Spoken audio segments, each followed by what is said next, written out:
razı olardı. Niyə? Nəyə görə razı olsun? Çünki indi cəmaatın durumu işsizlik baş alıb yedi. Sovetin dövründə o dövrü yaşamışam, işsizlik olmayıb. Yəni ki, adi bir türmədən çıxan adam Çaskov qolundan tutub aparıb hansı bir zavodu müəssisə düzəldir. İndi iş var. Məncə xeyr cavabını verməlidir. Çünki Azərbaycan müstəqil yaşamağa layiq dövlətdir.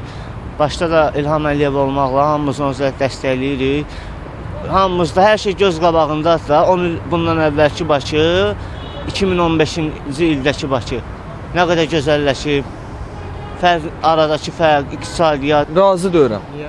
Ona görə ki, yəni SSR vaxt olub ki, Ermənistanın əli ilə bizim analarımız 20 yanvarda, ondan sonra bacılarımız, neçə min qardaşlar, şəhidlər, yəni cavan insanlar dünyasını dəyişdi.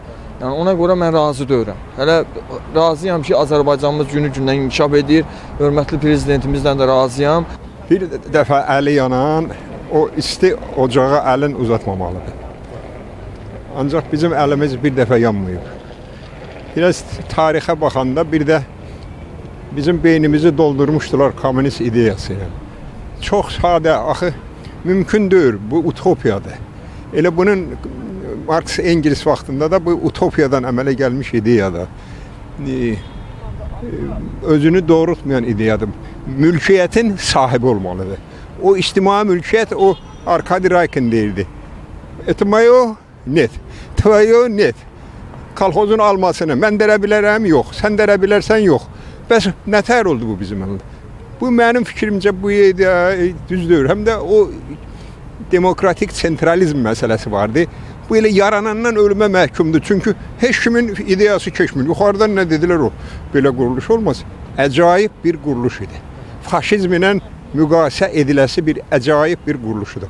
Ona qayıtmaq bizim xalqımıza heç vaxt sərf eləməz və onlar qısa bir müddətdə bizim dəfələrlə südün qaymağın yığan kimin.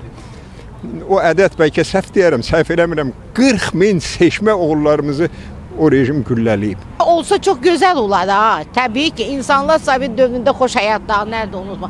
O vaxt insanlar müəyyən qədər bərabər hüquqlu idilər. Heç kəs güclü, zəifi əzmirdi. Çünki dövlət dayanmışdı arxasında, əzə bilməzdi.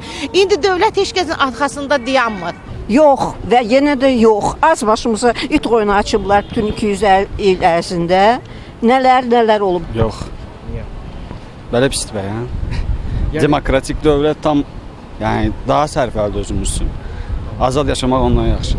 Mən 4 ayaqlı keçirəm Sovetə. Niyə? Nə var? 160 manat pensiya verir, səhərin axşamında yanmışam burada. Yəni o quruluş deyirsə daha yaxşı. Əlbəttə onda yaxşı. Açıqda xaladenlik hər şey var. Nə var xaladenlikdə? Qonaq gəlir, söylür, qonaq gəlir. İndi utanca qonaq gəlirəm də. Xeyr. Azərbaycan razı olmaz. Çünki azad müstəqilliyi daha üstün tutar, nəinki SSR-nin birləşməsi. Artıq biz yetişib bizim ölkə. O baş tuta bilməz heç vaxt. Qoşulmalıdır. Olmaz, qoşulmaz. Ona görə ki, indi gün görmür axı cəmaət. Düzdür. Pensiyanı vaxtında vermirlər, eləmirlər. Aldığı da pensiya şıq puluna, qaz puluna. Düzdür atan. Məncə yox.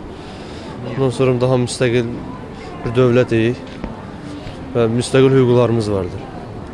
Yəni ki, biz hansısa bir ölkənin əsarətində yaşamaq lazımdır. Mən belə fikirləşirəm. Yəni. Azərbaycan cavabı yox olmalıdır. Çünki ona görə müstəqil dövlətik, öz neftimiz, qazımız, yaxşı yaşayışımız. Ona görə bizə sərf eləmir. Biz gənclər olaraq biz heç vaxt istəmərik kimizə əl altında, hansısa bir dövlətin əl altında yaşayaq. Azərbaycan müstəqil respublikadır. Onun nə cavabı ola bilər? Mənə elə gəlir ki, çox millət heç razılaşmaz. Çünki Azərbaycan üçün belə də yaxşıdır, rahatdır. Mən bunu mümkünsüz hesab edirəm. Yəni həm siyasi, həm belə ictimai nöqteyindən mümkünsüz hesab edirəm. Amma bilmirəm, bəzi o gənclərin sırf yaşadığı həyatdan çıxış eləyərək deyə bilərəm ki, bəlkə də olsaydı yaxşı olardı.